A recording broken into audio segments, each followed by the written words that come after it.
Lord, salamat at ginising mo ako sa araw na ito. Lord, I thank you for this brand new day. Thank you for waking me up.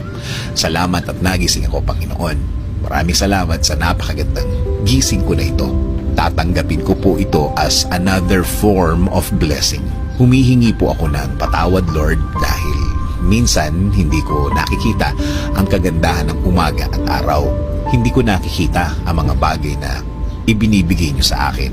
Mga bagay na dapat maganda ang effect sa akin. Since na sa problema ako nakatingin, hindi ko po ito lahat nakikita. Kaya ngayon, Lord, mas magko-concentrate ako sa mga biyaya niyo sa akin. Mas ibubukas ko ang aking mga mata, ang aking puso, ang aking isip.